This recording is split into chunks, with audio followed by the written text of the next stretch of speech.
Sziasztok! Sok szeretettel köszöntünk mindenkit. Ez az utolsó alkalom, hogy magyarul szólalunk meg itt a színpadon ma. A beszélgetés angolul fog zajlani. Amennyiben szeretnétek magyar felirattal visszanézni a beszélgetést, lesz erre lehetőség. Egy pár héten belül megpróbáljuk feltölteni ennek a beszélgetésnek a videó felvételét magyar felirattal is. So, welcome everyone to the second edition of the Budapest International Film Festival. I'm Daniel Rév. I'm one of the programmers here at the festival. And it's my great pleasure to welcome here on the stage Ildikó Enyedi, filmmaker, and Scott Barley, visual artist and filmmaker. So please join me in welcoming them with an applause if you can.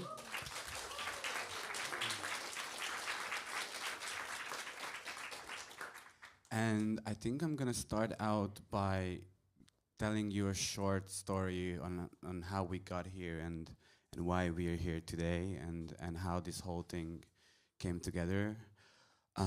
As you might know, this festival has an experimental section called Anziks, where we screen beautiful work, unconventional work by great filmmakers from around the globe.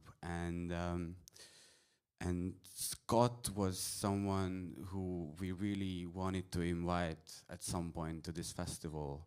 And this year, when we were putting together a program, I wrote an email to Scott asking him whether he would be open to come to the festival. And he wrote back a very nice email. He was very kind. And confirmed his interest in coming here to Budapest.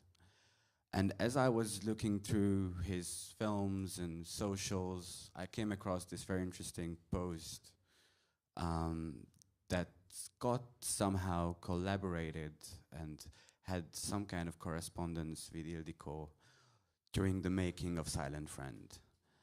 And there was a huge coincidence. Because I already knew at the time that Silent Friend will be presented here at the festival.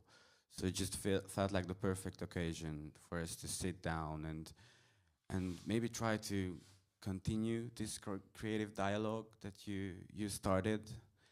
And then I called Ildikó, and she was also very happy and confirmed her interest that she would be open to sitting down here and do this conversation. So I'm very happy that we made this happen, and I hope we can continue this whole thing. One more slight info is that we will have a little bit of time for audience questions. So please feel free to think about your questions if you have some.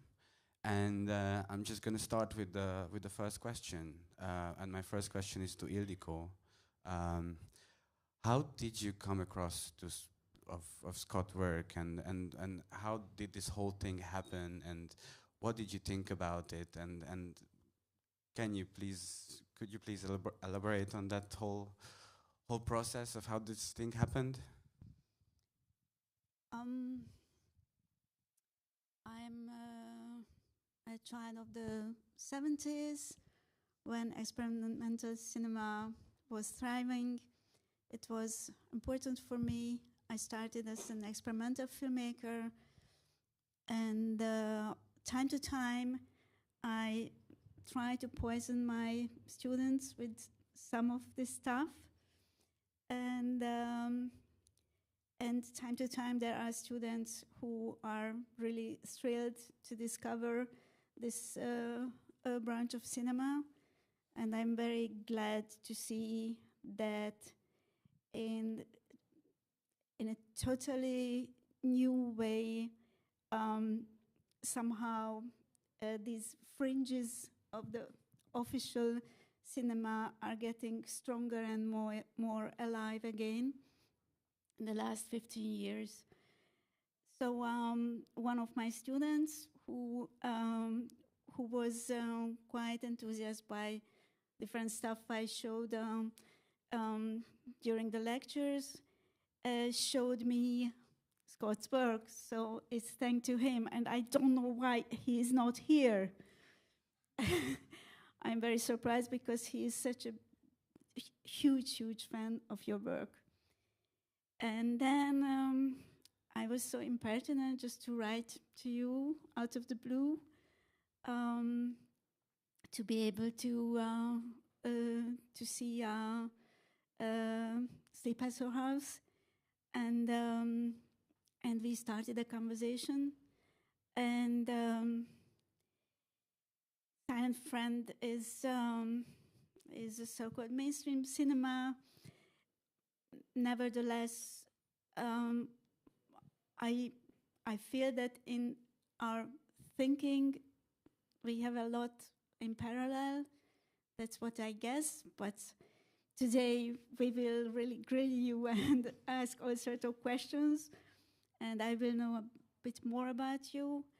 And it deeply touched me, that sort of very large and calm and careful look at the world, what you have, and where you can be very personal and show your very personal interest in the world without any sort of arrogance or pushiness. Is it a word in English? Yeah? Okay. So I'm very eager to ask 1,000 questions to you. Scott, when you learned this thing that Ildikó had been watching your films, how did that feel? Were you already familiar with Ildikó's work? Have you seen her work? I know you mentioned yesterday that you're a big fan of Hungarian cinema. So how did that whole thing felt for you?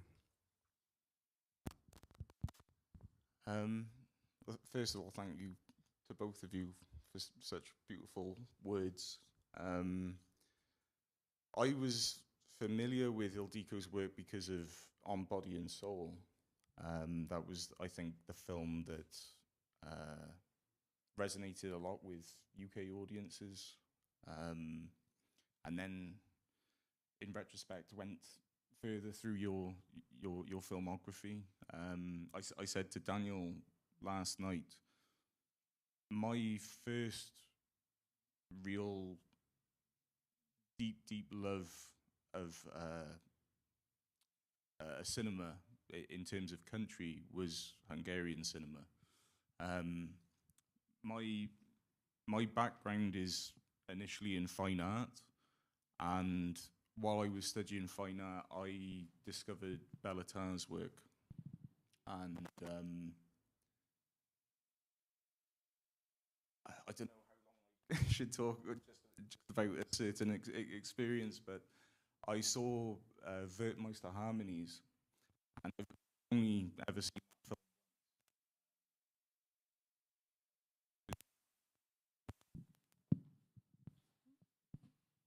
Thank you.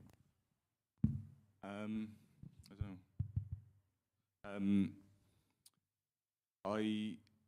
I saw Wertmeister Harmonies, and when that film finished, I had a very bizarre out-of-body experience. And I remember looking down at my body, and where my body should have been, it was replaced with this very ancient, withered tree. And I remember I was following my vision up from this tree up to the canopy of this dead tree, and behind it was this mercurial, blindingly bright white light pulsating, and it was getting closer to me. And then I realized that I was that light, and there was no longer any separation between the white light and myself. It was just pure union, and I was violently shaking, and then there was just void. There was nothing. And then after a little while, I don't know if I actually passed out. It was a real Stendhal syndrome kind of experience. And that was the catalyst for me to switch from fine art to cinema. And then I went deeper into Hungarian cinema and Eastern European cinema in general. And I just found so much. I won't just list off different filmmakers, but I found so much of a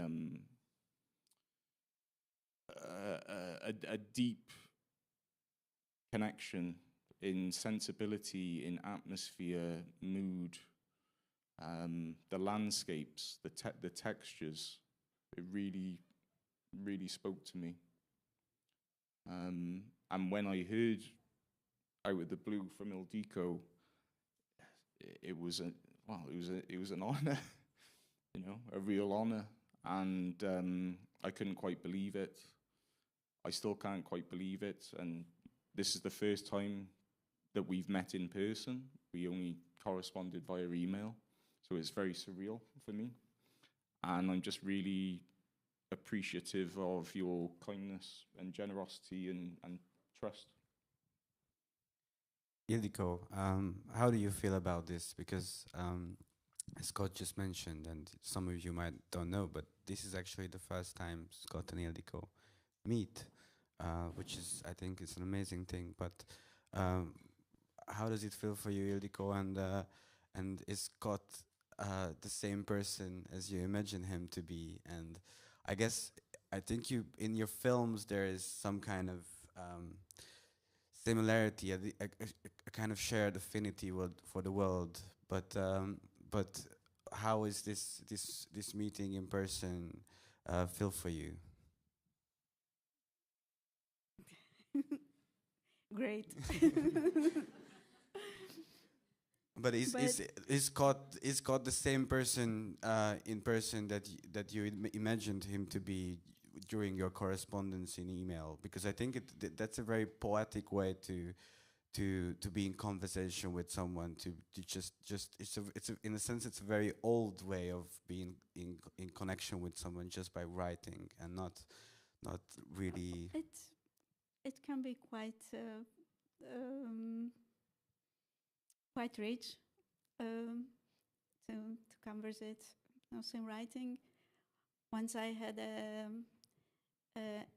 colleague, a graphic designer with whom I've never met. I worked with for 5 years. I don't know even now how he looks like, and but I know him very well, and his sense of humor, etc. But let's use this time, and just before we started to speak a bit about authors who are important for us, and we spoke mostly about filmmakers, but I'm also very curious what in fine art, what were your inspirations, and in philosophy, in literature, what currents are important for you? The artists that I really fell in love with were primarily painters, but they were working with material in such a dense way, the way that they were applying it to the canvas, that it gained a sculptural relief. I love the idea of it being in this liminal space between painting and sculpture, and the tactility of it, and you're feeling it with your eyes, and there's this desire to feel it with your hands. And so when I studied fine art, I never painted with a paintbrush. I loved there to be no tool between my body and the work I'm making. So I would only paint with my hands, and I was painting with oils and using tree bark, spider silk, insects, lots of organic, natural elements. And the artist, I would say, still the main artist who I feel a deep connection with from fine art is Anselm Kiefer. I feel such a connection in his ability to speak to a confluence of mythologies and cosmologies, the same painting.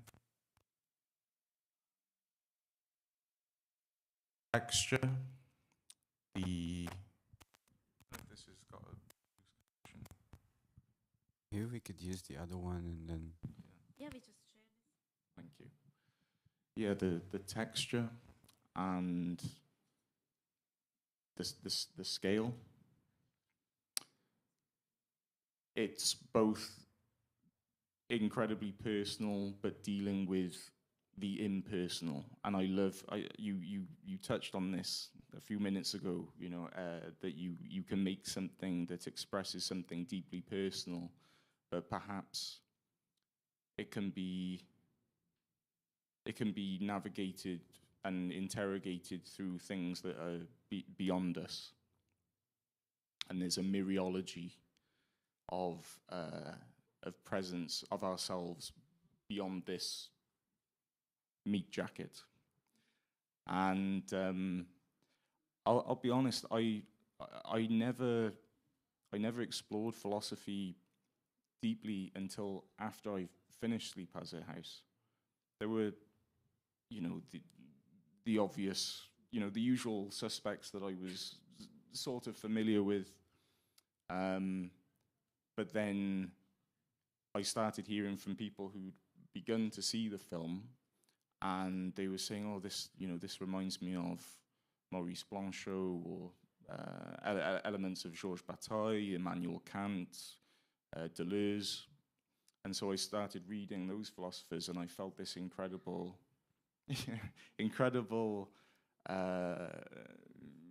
connection there.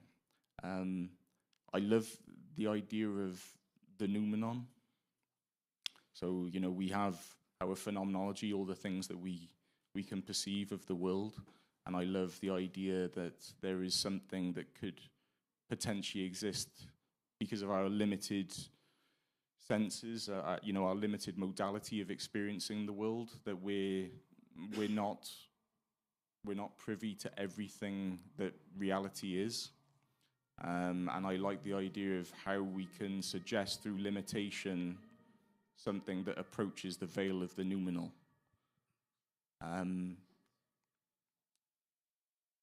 Maurice Blanchot and Bataille, Deleuze, Kant really speak to me. More recently, I've been more interested in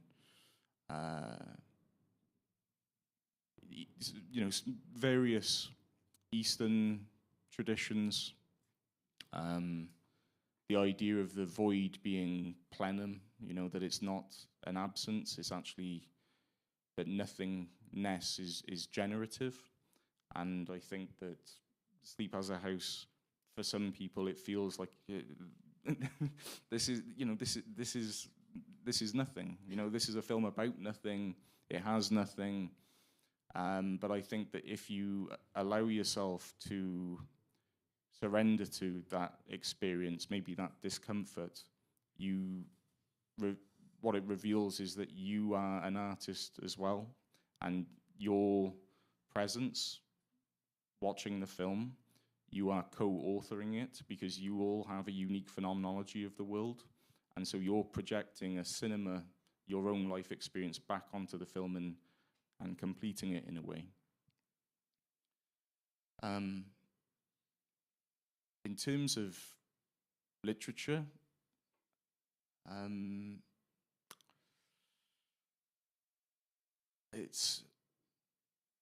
I'll be honest, there's not been a single author who's strictly a writer that really deeply resonates with me. I really love novels and novellas that are written by philosophers. And I've already mentioned Maurice Blanchot. I love his novels, particularly Thomas the Obscure, and this slow loss of a separation between the boundaries of selfhood and the world at large. Found that really interesting, but I didn't read that until after completing Sleep Has a House. And then just before we started this conversation, Ildikó and I were talking about a filmmaker who was very close to me, Phil Solomon, a fantastic artist, and he was a great friend and mentor to me. And when I attended his funeral a few years ago, I met his partner, and she introduced me to the Austrian poet Georg Trakl. And reading Trakl's poetry, I was like, wow, this is the first time I have found someone doing or has achieved what I've been trying to do, even without realizing it myself, but in a different medium, where each line of his poems is so lyrical and vivid and yet so impersonal, but there's this sense of such a deep personal quality that runs throughout the poem. It's very descriptive, it's very sonorous, it's using all these different senses that we have, and describing things like the blue child, or just is very. It mixes our senses together in a really interesting way. So each line is very vivid, very descriptive, and so you know exactly what is happening with each line. But then when you finish the poem, it becomes completely inscrutable. And I love this idea of achieving an inscrutability that is arrived via vividness. I think that paradox is very potent and very reflective of what it is to be a human being in the world. We tend to have this arrogance that we know what we are, we know what reality is, but actually we're incredibly limited. We know nothing. Yeah, please. Because later I will have some question more connected to our profession, but do you remember any fairy tale or tale which was important for you when you were a small kid? Yeah. Hansel and Gretel was very. There was a specific version that I've never been able to find, but I remember it vividly from childhood. But again, it could have just been my own childhood consciousness confluencing with the memories that we create and falsifying. But it was just so terrifying to me, but also very beguiling and attractive, and that's one that really stays with me. Another one, not so much fairy tales, but for my 7th birthday, my Scottish grandmother bought me the complete works of Edgar Allan Poe, and I think she knew me. She knew me. Certainly before I knew myself. And I've told this story before, but I was staying away on holiday in Cornwall for my 7th birthday, and the week before, my parents allowed me to take a single gift away with me. that I could open prior to my birthday, and I chose what ended up being the Edgar Allan Poe. And I remember trying to read The Fall of the House of Usher and The Black Cat, and being absolutely terrified, especially with The Black Cat. And I was in this old house and alone in bed reading with this very, very faint light. And in retrospect now, I can think of how the room being so dimly lit and really having to push my retinas to read the page, it was almost, it became ambient. Everything became ambient. There was no distinction between me reading and being in that dark room. The disquiet that I felt from reading and the disquiet of being in a new place, and there was these heavy buffetings of wind outside because it was right on this peninsula, and it was very, windy outside, and it just all commingled together and was incredibly sensory. And I remember I'd stopped reading, and I looked up into the corner of the room, up in the cornice towards the ceiling, and I saw this octopus squid-like thing that was changing shape, but made of the darkness or the shadows of the room itself. And it was just, at first it was just completely still, like a spider in the corner of a room. And then it started to sort of stretch and congeal and move across the wall. And then it went behind this cupboard in the corner of the room. And then, I was too terrified to get up out of bed. And then I fell asleep, and I had this really, really strange dream, which recurred for several years afterwards, around my birthday, of traveling down this endless corridor, and there was no doorways or windows off this corridor, and there was just this very ugly mauve carpet, very hairy carpet, and it was very, very dark, and it was almost like I was this disembodied spirit just drifting down this corridor. And then it would, after a while, I would hear the sound of glasses tinkering and people having these conversations that were unintelligible, that I couldn't really hear what they were saying, but there was this sense of other people, and I was just passing them. Couldn't see anyone. And then it opened up, and I was in my primary school. And I go into the primary school, and there's this piece of music on piano playing. I go over to the piano, and as I look over the top of the piano, I realize that there's no one sat there, and the music immediately stops. But somehow in my brain, I know the final note or the final chord to play, and I play it on the piano. And then I look up from the piano, and I just see everyone at that point in my life that I knew dead on the floor. And that stays with me. And I think that was thanks to Edgar Allan Poe and my grandmother. What a useful grandma. Actually, I would love to go down that rabbit hole way more, but and after perhaps we can also open the floor. But I'm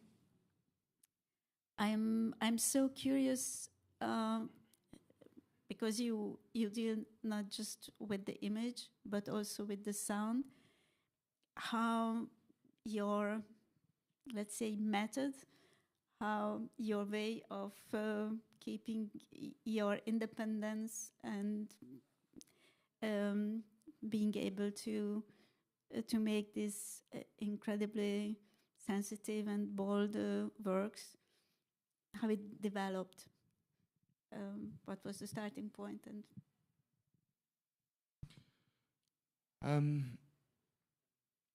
I don't think I can't pinpoint a specific time with sound, but music has just always been so important to me. Some of my earliest memories of being sat on my dad's knee and him playing different David Bowie records on the turntable, and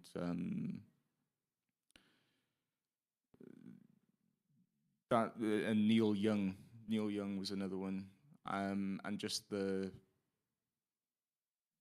emotional aspect of music. It's a very difficult question to really know. I don't know myself.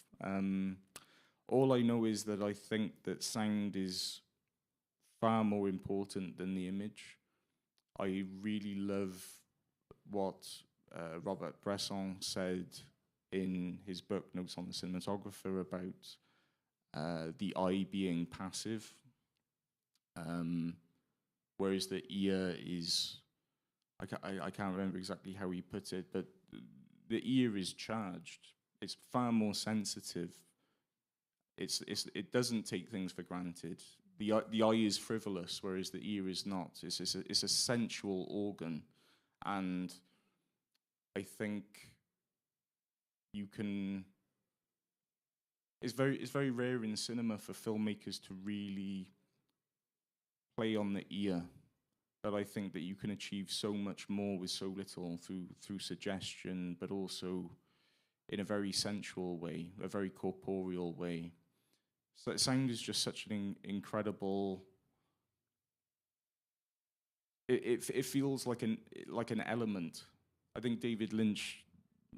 I saw an interview with David Lynch a few years ago, and he was describing it as it's like fire or water or air, and it's infinitely more important than the image. There's another thing that Bresson said about ideally nothing should be shown, but that's impossible. That's something that I feel connects to sound as well, and something that resonates strongly with me.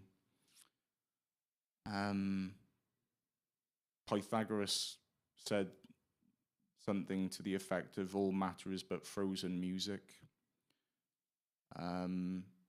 If you look at cymatics and you take the bow of a double bass, and you have like a tray of sand, and you play a major triad against that tray of sand, the sand will move and create this beautiful sacred geometric shape. So clearly there's some kind of atomic connection between this reality and image and music, and the very base level of reality. It's so deeply instantiated in it. It's vibration. If you were to experience sound over 220 decibels, you would be imploded. You know, you just turn into flesh soup. If you enter into one of those acoustic spaces where it's minus 17 decibels, you get vertigo, you've got no sense of balance, you can hear your own heartbeat and your blood traveling through your body. Sound is just remarkable. And I think in a time where we're constantly being deluged by images and media, it would be really nice to see more cinema that focuses on the ear. Before we move on to the audience questions, I really wanted to ask you too about shared aspects of your work. I think there are so many similarities, even though we could say that Scott's work is more on the experimental side, and Ildikó makes films for a bigger audience in a sense, but still there are so many similarities in your work, and I wanted to shed a light on that. The first thing is repetition. I think I read an interview with you, Scott, where you mentioned, and I'm quoting, "In a way, I am making the same film over again. You build a house, then you bulldoze it and rebuild it from the same pieces in different order." So I feel like this repetition is also there in your work, Ildikó. You tend to find the same sensibility in your work. Just when we talk about Silent Friend, I remember seeing your film Simon the Magician just recently, and there's this plant in the film that solves a murder case. That's also kind of like something's coming back all the time in your work. Can you please elaborate a bit on this idea of repetition and bulldozing a house and then building it over and over again? Do you feel like, do you share this idea of this practice, and what do you think about this? And then Scott, please answer that question too. If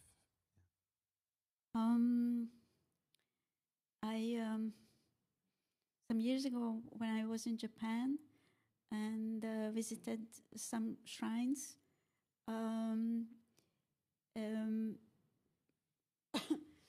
it became clear to me, what I didn't know before, that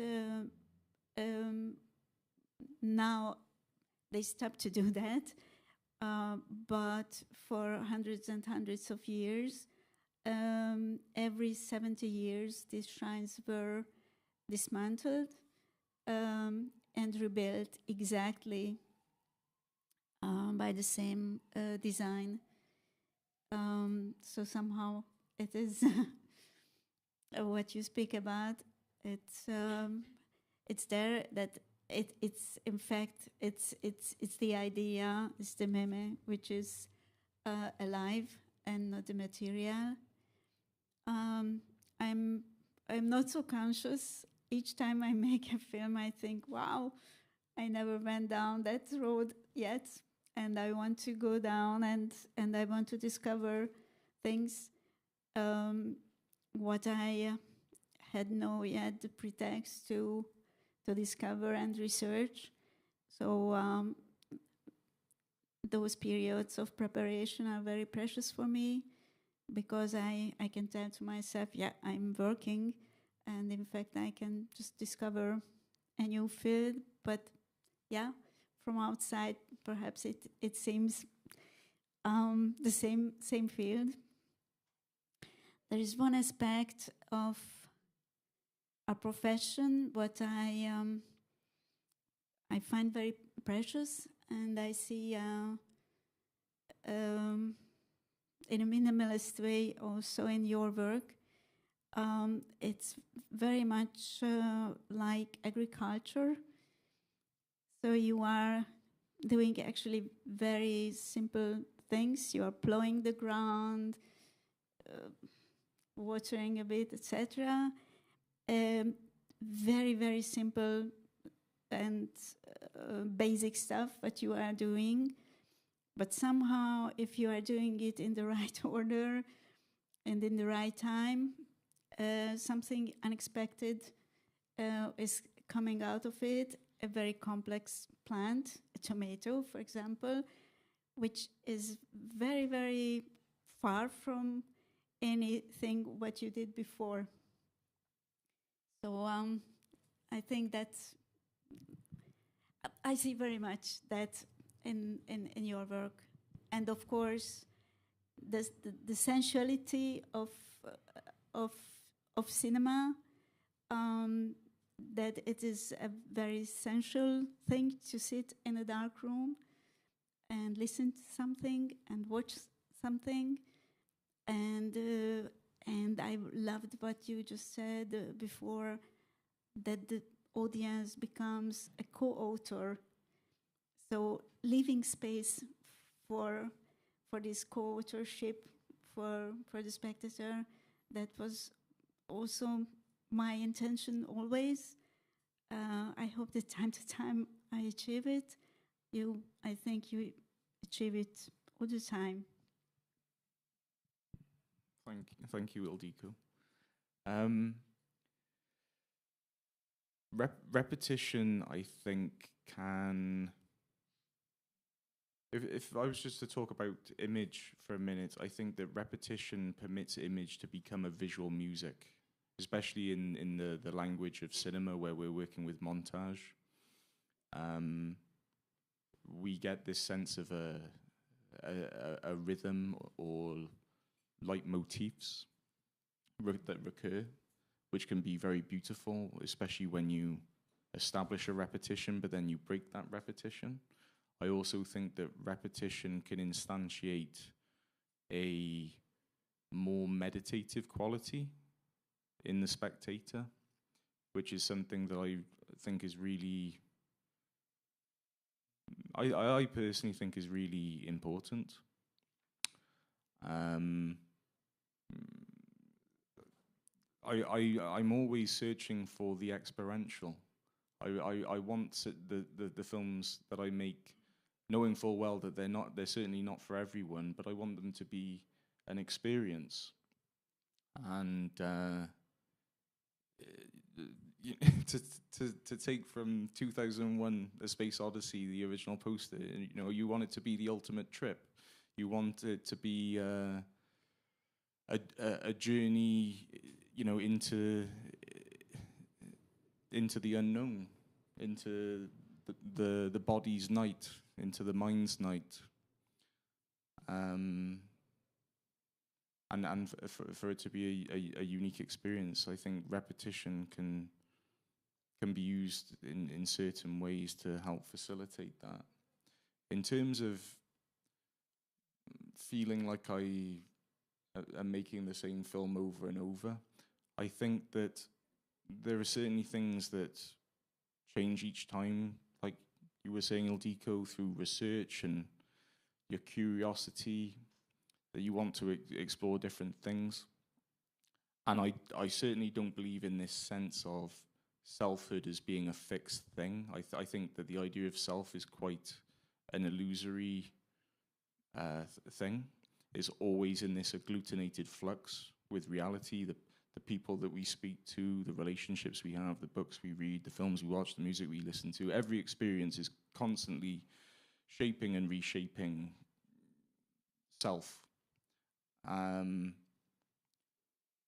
lost my train of thought. I think that there are certain pressures put on filmmakers that don't really apply to other artists. For instance, I can't remember how many versions Edvard Munch did of The Scream. I think it's a dozen, maybe more. And he, you see many celebrated painters, they'll focus on the same symbol or leitmotif throughout their career, and it's not really criticized. Whereas if you repeat yourself in cinema, critics tend to attack you. Why you're just repeating yourself. You're boring. You have nothing else to say. I would love to see more quiet revolutions within a filmmaker's work, where you can see that there's some sort of fundamental need for certain themes to be explored. And there may be subtle changes, but it's almost as if you look at a series of snowflakes. If you look at a series of snowflakes from a distance, they all look at the same, but if you were to peer under a microscope, you realize that their structure is different. But that, I think, would be a really beautiful thing to see more films like that. The filmmaker Nathaniel Dorsky, I feel like his films are very much like that. Sometimes, even though I've seen them multiple times and I love his work very much, I really struggle to remember which film had,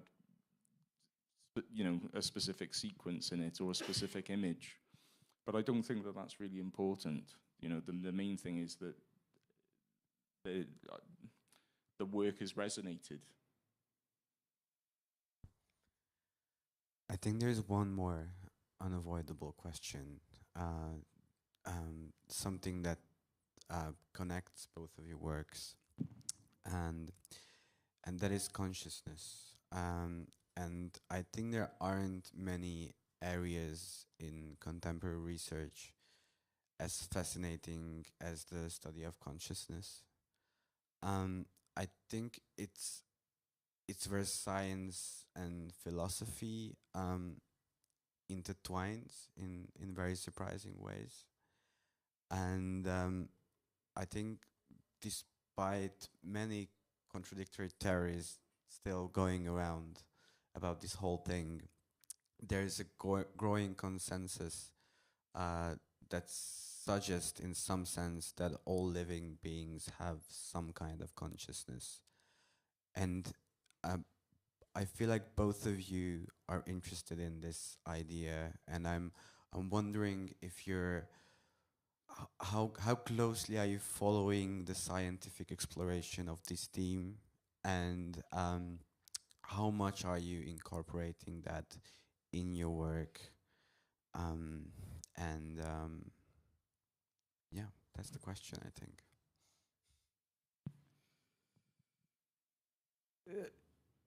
It's an impossible question. All I know is that consciousness is something that is boundlessly enthralling to explore.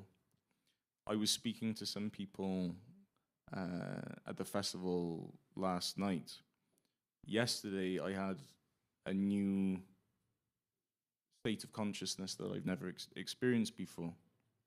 And before catching the flight with my partner, I rang her in the morning and said, I don't want to startle you, Gabrielle, but I think I'm going blind, and I may be having a mini stroke. I may have retinal detachment. And I had this zigzaggy rainbow thing overlay my vision, and I thought, it's definitely in my left eye. And I closed my left eye. No, it's in my right eye. Close my right eye. No, it's still there. Close both eyes. It's still there. And I found out later that it was what they call a migraine with aura, or a scintillating scotoma, which I thought was very beautifully named. And it dissipated within an hour or so. And I used to experience migraines when I was younger, but I'd never had anything like this, and it was quite frightening at the time. But in retrospect, I felt almost, and I'm not a religious person in a traditional sense, but I felt almost blessed to have a new experience of consciousness, and just how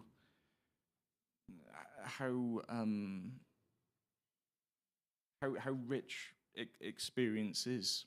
And as I was saying earlier, we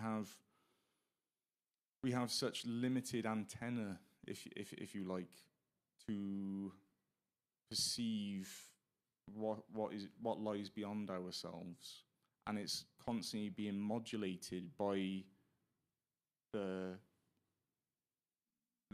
sensory apparatus that we possess. We have no idea how closely aligned that is with the true unraveling of reality. It could be just constantly oceans upon oceans, boundless of information, and actually our brains are mitigating the limitless entropy of information and allowing us to navigate the world in a somewhat manageable fashion, because it would just be chaos. It would just be impossible otherwise. And I'm very interested in there being consciousnesses, different organisms possessing different modalities of perception.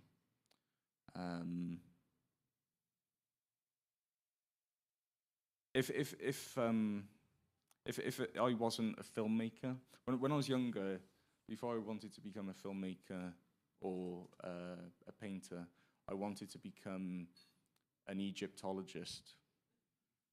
And I still love Egyptian mythology and the history of ancient Egypt. But I think now I would love to, if I wasn't doing filmmaking, it would be something to do with phenomenology or cognitive science. But how can we even approach this question?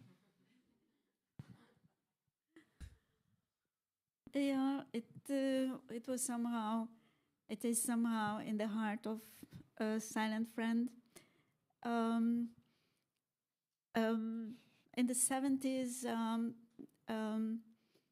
I read an essay from an American philosopher. I forgot his Christian name, Nagel. And the title of the essay was "What It Is Like to Be a Bat," and that was a very important read in that time for me, and somehow from that moment. It was clear to me that what I unconsciously feel, that every being has a sort of, we can call it consciousness, we can call it different ways. A bat knows that it is a bat, and it has its own word, it's so-called Umwelt. And that my one is just one of the many. And when I started to prepare for this film, it was really an important element to read about let's say, the research of the last 20 years. And actually, there is a British scientist, said, cognitive scientist, whose work, among others, was very influential for the film for me. Actually, a quotation from him, it was on the first page of the script. It is something like that. I hope to quote it well. We are hallucinating all the time. When we agree on our hallucinations, then we call it reality. And it was also in many years ago an important aspect for me, that reality is not something that surrounds you and you absorb it, you perceive it, you create it. So it's done from inside out. So we are little factories of reality. And yeah, that was in the heart of this film, to show that our one is just one of the many, but also somehow to make peace with the fact that because of our limitation of our senses, we can just guess or imagine other life forms, Umwelt, other life forms, words, and that it's not a problem. We don't have to control everything.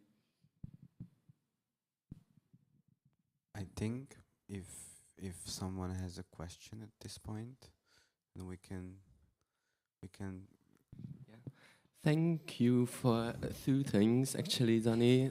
Once for letting us asking questions, because it does not occur all the time. It does not take place all the time. And for the second one is that your last questions was about consciousness, because I don't know if it is a question to be answered very detailed, but so you mentioned one of can I call you Ildikó, because Mrs. Enyedi sounds a bit strange to me. So Ildikó's one of Ildikó's movies, which is probably nowadays the most talked one, is Body and Soul. Yes, and but I was fortunate to see it in the cinema twice, so it had a big impact on me. But I think, like, for me, the deepest movie in many ways of Ildikó was her first feature one, a black and one. It's My 20th Century in English. Yeah, and so what I like about this movie very much is that it's very beautiful. Cinematography is very beautiful. It's black and white. Also, the actress is amazing. She's really beautiful and made for the camera, I think. But also, besides that, also it's a very continental story and mostly Central and Eastern European. On Body and Soul, for me, is much more universal. It could have taken place in Finland, where there's many deers in the forest close to villages. But anyways, so for me, it's this movie has a lot to do with surrealism in a way. I don't know if it was deliberate, but it reminded me somehow of the finer works of Werner Herzog that are not so like dank, because he has many dank stuff, Werner Herzog. But yeah, so for me it was a bit I don't know, it has like to do with consciousness. Like I always have the sense that your films are very like thoughtful and very sensitive, and that is very, very consciously done. But also there are some unconscious elements, like, I don't know, surroundings, like Umwelt, and where it takes place, the story, and like music also, which is not so very like conscious all the time. I mean, to receive it. Yeah, that's basic. I don't know. Have you seen this movie? I think we should just react to one aspect what you mentioned, surrealism, perhaps. Is it okay if we react to that? Yes, absolutely. It was also to you. Yeah. I think both of us, we can relate to that, because that is one thing which is important for me in all my films. That is one of the rare things, but consciously is there, that I don't divide the world to real and unreal, imaginary and realistic, because our mind doesn't divide it. So actually it's I think my approach is more naturalistic, because in our mind we feel the chair, we feel the heat, we listen to each other, but also our mind is jumping to some very past experiences, which are awakened by what our partner says and so on. So we are in different times and in the same moment sharing different experiences. And we have emotions and feelings and our imagination. We can't stop our imagination to work. What do you think about it? I couldn't have said it any better. There's nothing more unreal than reality.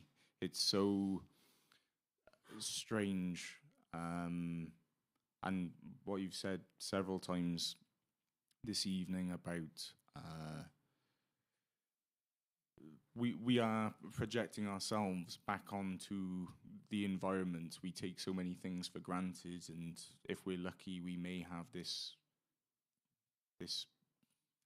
flash of a phenomenological shock sometimes, where our brain is expecting the pattern to continue, but something causes it not to, and we experience this very strange. I describe it as like a flash, where we're expecting something to happen, and that could be a very subconscious thing, and then when it doesn't manifest in the way that our brain expects, there's this collapse, which is really interesting. I love what you said about it's more naturalist to work this way. It seems in some ways paradoxical, but I think it gets closer to a truth. And more recently, I've been exploring the concept of dialetheia as being something closer to truth. The idea that more than one thing can be true simultaneously, and that a paradox can actually be a fundamental quality of reality. Yeah. But have you seen the movie? That's what I was. I said earlier I've seen On Body and Soul. What was the other one that you?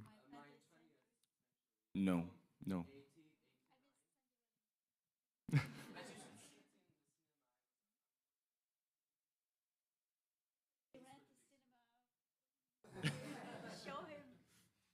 We'll show it.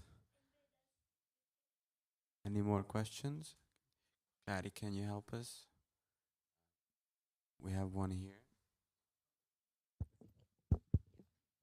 Thank you. So first of all, thank you very much for this talk. It was really amazing. I'm not an artist. I don't really have this capacity that you have. And what I was wondering about, though, is that you have all of these very wonderful ideas and concepts in your head that you want to put on the screen for audiences to convey them, these ideas. But due to limitations either arising from inside or outside sources, the mapping between the idea in the head and the reality, so to say, on the screen is not always one-to-one.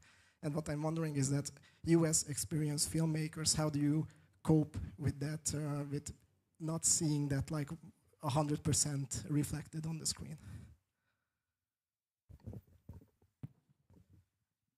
It's part of why I love cinema, that you can never translate precisely. In your mind, everything is so nebulous and abstract and perfect.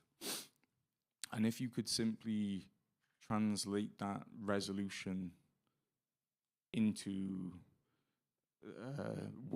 into work itself, then I feel like it would be almost pointless. You know, I think of the Beckett, Beckett quote, ever failed, no matter, fail again, fail better. It's always there's something so meaningful in having that dissonance between the perfect ideal and what you can create with cinema. Cinema is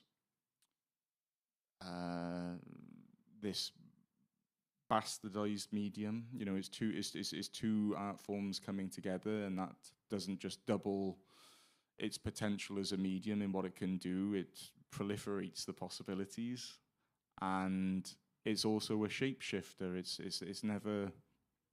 It's never stayed in the same place. We've had since 1890 people saying that cinema is still born, or that cinema is dead or dying.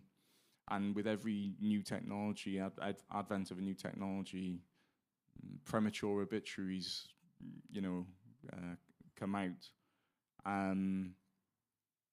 What's important is that whatever technological advancements come along and continue to shift the shape of cinema and what it is and what it can do, that it remains limited.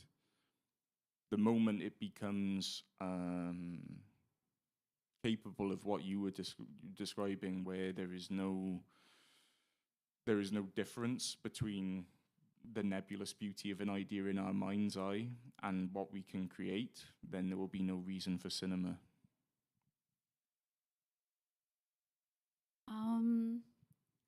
About connecting with the spectator, I really loved what you said at the beginning of our conversation, that people saw lots of references in your first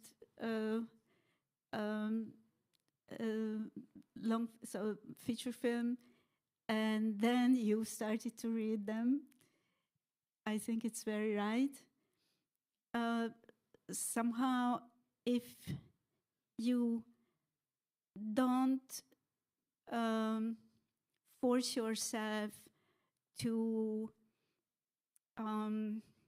push something on the spectator, but you let yourself into that luxury to tap into what Jung calls the common unconscious, then automatically you will be understood, perhaps in very surprising ways, but you will have a very, very deep shared ground with anyone who will watch the film, without being familiar of any of the exact details of the film. So that's a sort of luxury. Also, for the sake of the spectator, you have to let yourself this sort of freedom and deep trust in your dreamy dreamy states. I think that helps. Thank you very much. This was wonderful. Thank you. If it's okay, I just wanted to add something to that. I want to ask you a question. Do you use the word tap into something? I sometimes feel,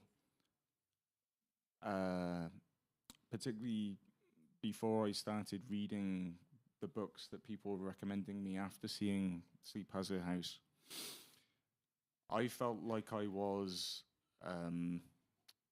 like a tap that is the faucet is turned and the water runs through it, and that water is consciousness, and it's almost as if I'm not making the film, I'm the conduit. There's something running through me, and I'm just the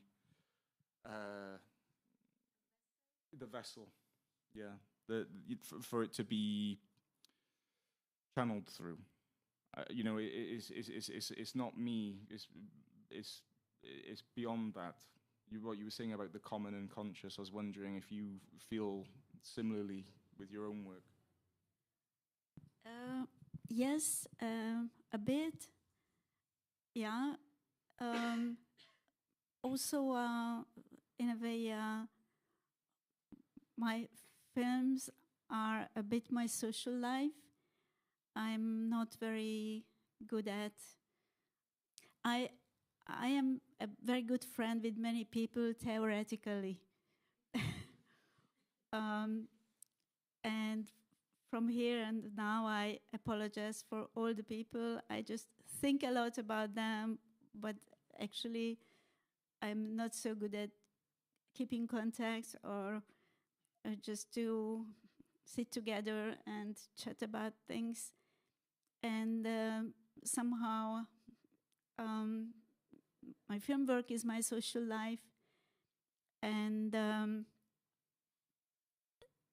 through the film, I just would like to reach out to get closer to all sorts of people.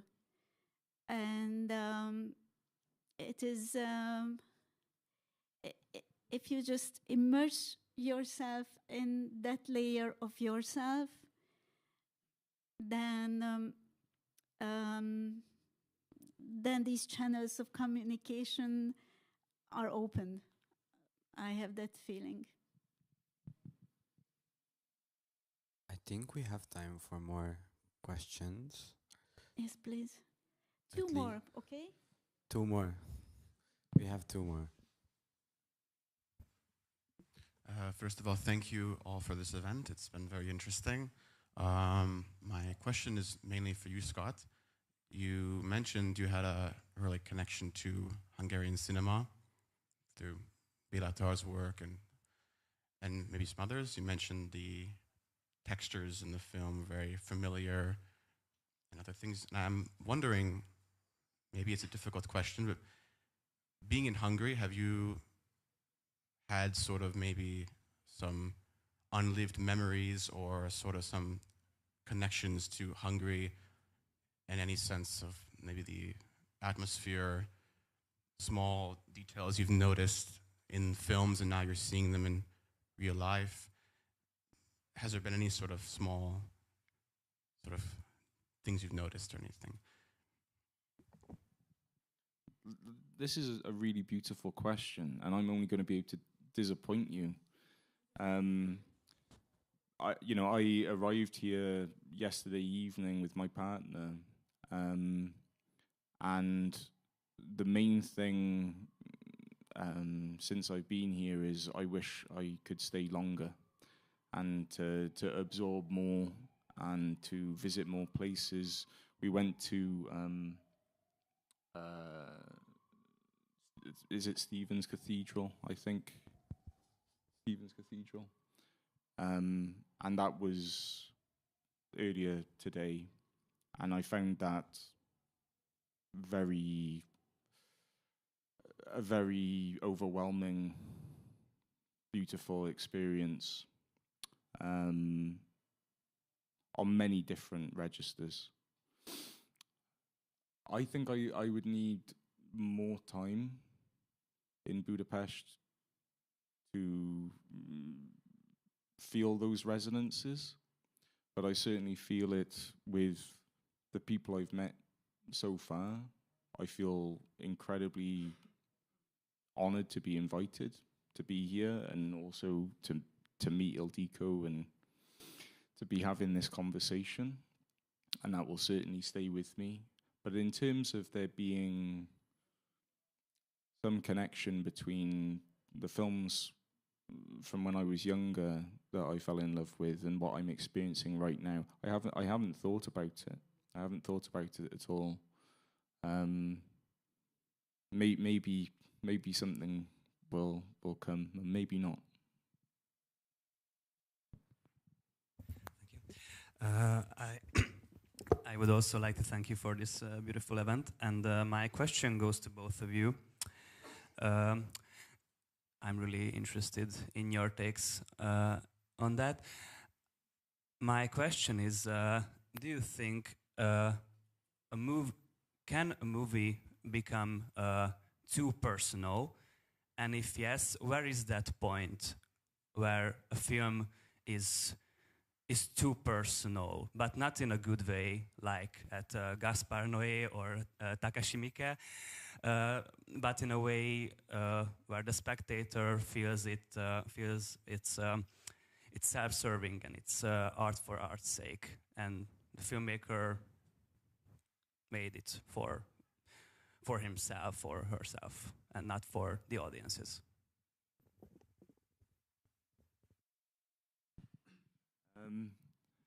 I think that if you feel a deep need to make something, the fears of how some people may respond to it are not important.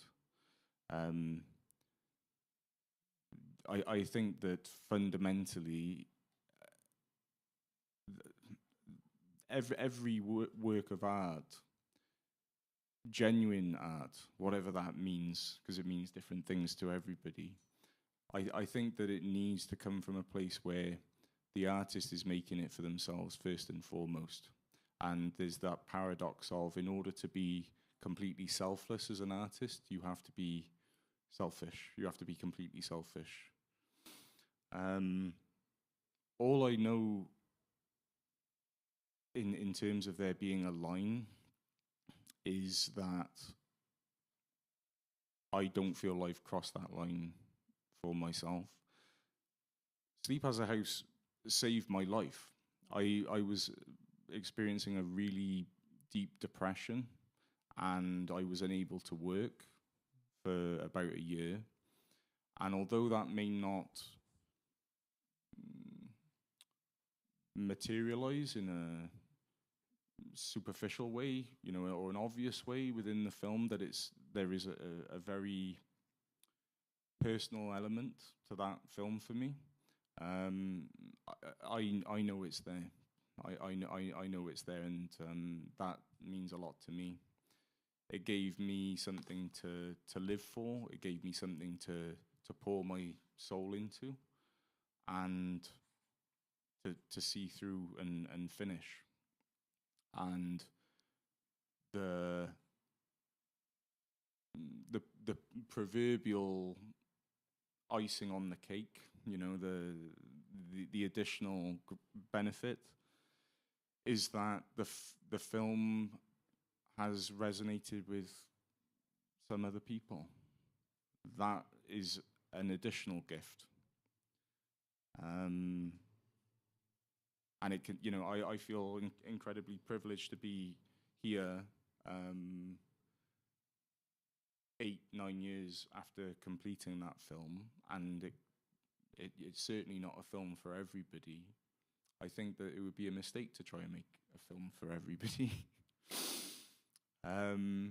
But it does seem to continue to resonate with some people, and it is very binary. I find there's quite a strong polarity in the responses. It will be either this was a very sublime, intensely personal experience for me, or this is not a film. You know, this shouldn't even be called a movie, or it's a screensaver. You know, all those responses are valid because they are where that person is at in their life and their own sensibilities. I just feel lucky that I'm able to make work and share it, and that other people can make up their own minds about it. What the film was for me, it's already done its work for me. The film is no longer mine, it's yours, or whoever wants to have it. Thank you. In a way, if you think about the most personal moments of your life, what is really your autobiography, those are moments you share with the rest of humanity. So the birth, death, love, passion, pain, it is really imprinted very deeply in you. It transforms you, but everybody goes through that. I think the key is to make that sort of inner psychological work, what is called sublimation. When you arrive to a state when the personal loses that sort of anecdotic aspect, and then you have a chance to be really personal, and in the same time touching to those sort of very personal experiences of unknown people. Yeah, sometimes it's timing. Sometimes you start to work on something too early, or you can't do it in time. But mostly, I think we can really listen to ourselves if we want to take in consideration the rest of the world. There's a quote by Georges Bataille, which I love. He says something to the effect of, life is affirmed in death's renewal. And it also connects to another person who's been very important to me, Anton Kiefer. And he often talks about a ruin is not the end of something, it's the beginning. And these these huge junctures in life, the death, decay, it's death is becoming landscape. Death is the act of becoming landscape again. You know, there's no distinction between ourselves and the landscape. The landscape reclaims us, and then from that ruin, new constellations emerge.